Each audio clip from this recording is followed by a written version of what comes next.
Meghan Markle posted a bizarre video on her social media yesterday, which sent several people into absolute meltdown.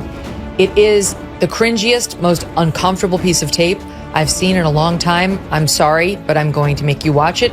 SOT 24. 1 month, 2 months, 3 months, hit the baby mama when I step into the now. She's yeah, pregnant, supposedly 9 months pregnant in the hospital room, dancing with a big belly. Harry's there too. She's kind of twerking. She's gonna twerk. Here comes Harry.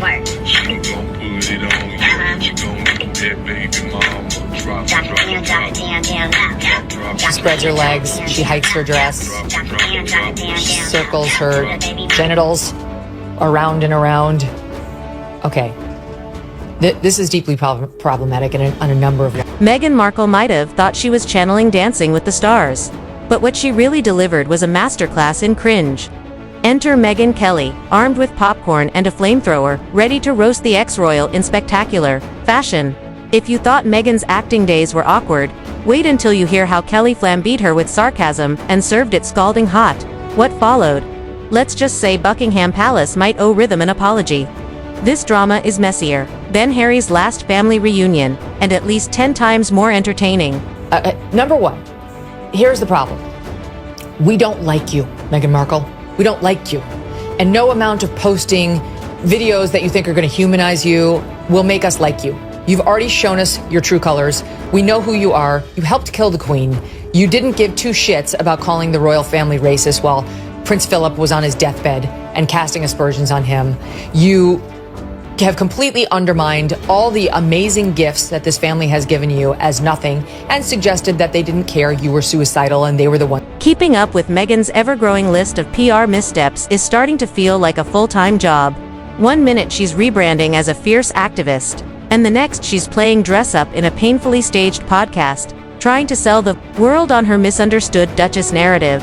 And let's not forget her latest stunt, an eye-roll-worthy moment of secondhand embarrassment that had us all cringing from miles away. Bullied virtually everybody who's ever worked for her. She can't keep a staff in London. She can't keep a staff in Montecito. She's a bully. She's obsessed with her own ego, face on television, etc., and playing the victim. So no amount of humanizing videos, even if she managed to find one, are going to work. You know, if you actually are a good person, you don't show up at the Uvalde mass school shooting and put yourself on camera and make it about you. You don't see photo op when you see dead children, which she did. So spare us the attempt, okay? It's a waste of everything. This time, Meghan attempted to elevate her authentic, vulnerable, humanitarian goddess brand, and spoiler alert, it crashed harder than Harry trying to recall royal etiquette. She made a grand entrance at an overhyped event, beaming like she'd just ended world hunger, all because she managed to fake a vaguely British accent while clutching a designer handbag. Secondly, like the gross disrespect to the intimacy and privacy of marriage and childbirth. You know, there are some moments that are supposed to be between a husband and a wife only. And the moments before you give birth to your child is one of them, when you are together in that room and your child is coming. And maybe you do have a fun moment. This is not how I spent my moments before giving birth, but maybe you do have a fun moment, but it's private. It's actually holy.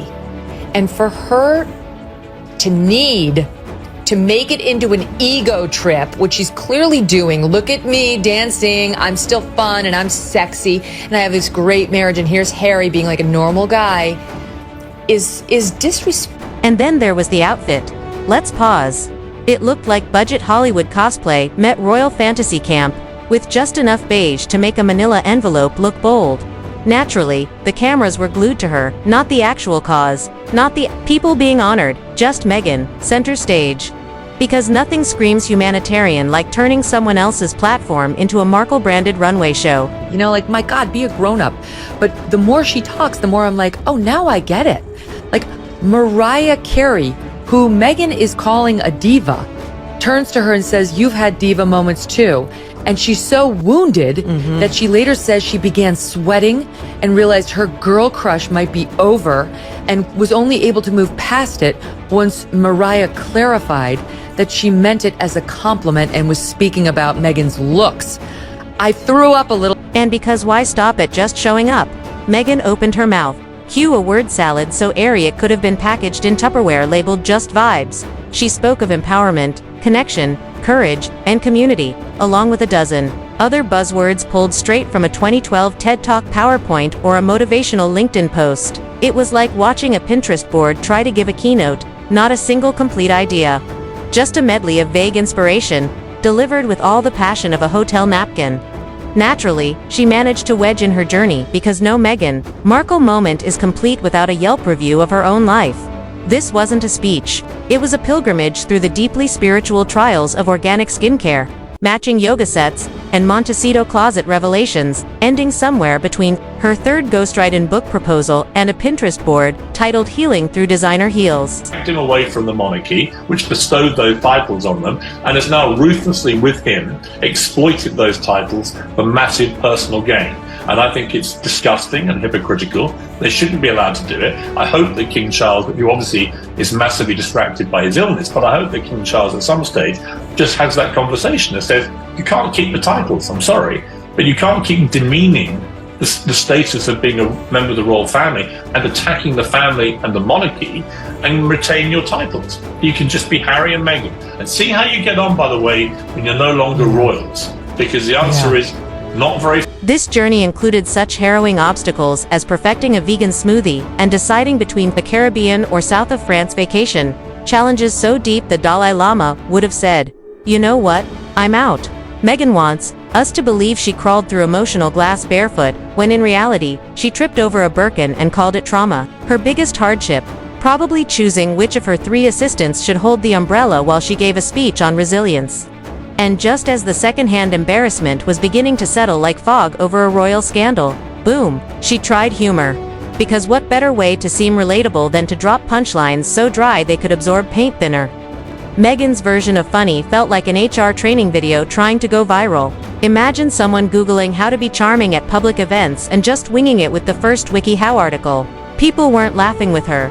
They were coughing to cover the silence and checking their watches like they were stuck at a tax seminar. Infuriating about watching the press coverage for Meghan was that she was in fact the victim and the media was reporting that she was the aggressor and that Kate was so out of line with Meghan. She brought Meghan flowers to apologize to her, and that shows that Kate was in the wrong, and she had to sit back and be powerless, feel powerless with the media reports that she was the one antagonizing Kate. She went, as she did in every chapter of your book. I mean, like, she continues to go to everybody at the palace saying, get that lie out of the press, get that lie, get that, they've said something else negative about me. Hello, it's called being a... It was so painfully awkward, it made Prince Harry's memoir read like Shakespeare.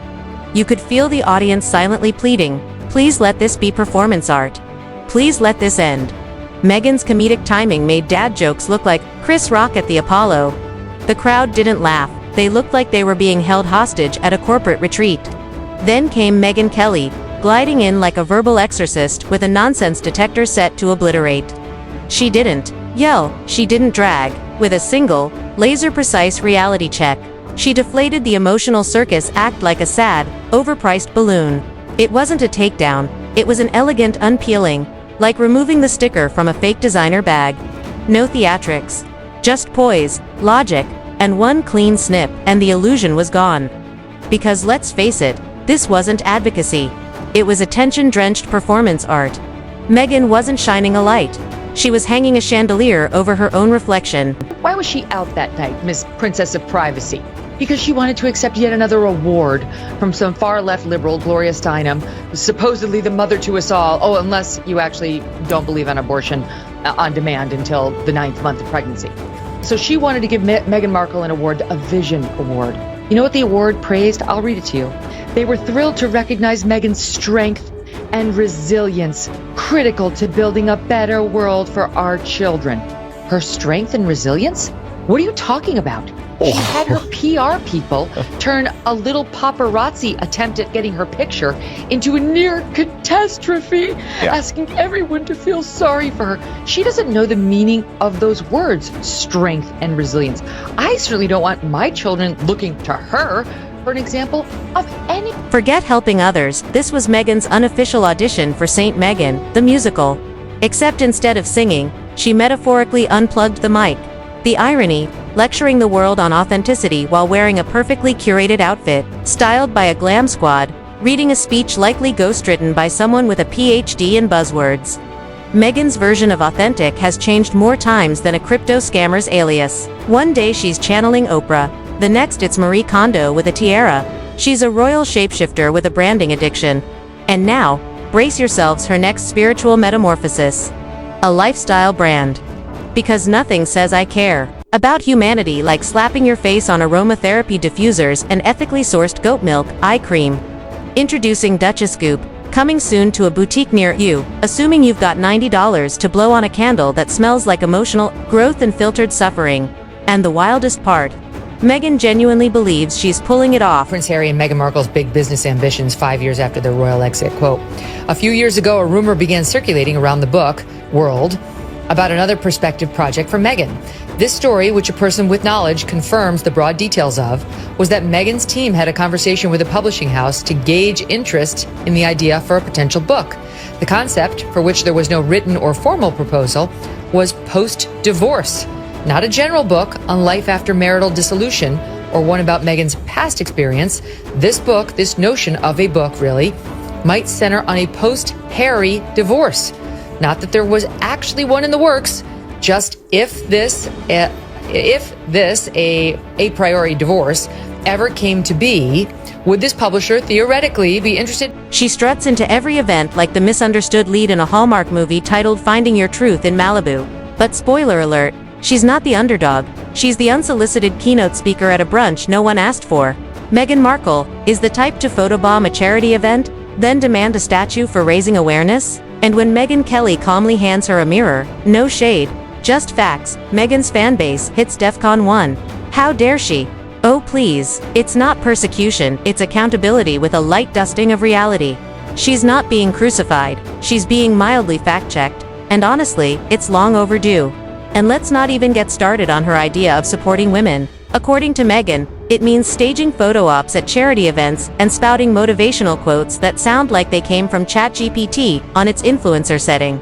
She's all about lifting women up, unless they're Kate Middleton, anyone who's looked at her sideways, or, God forbid, ever breathed near the royal palace. The crown jewels, they didn't actually want to toil away at the ribbon cutting ceremonies, and the same problem plagued them and their new employers once they got here stateside.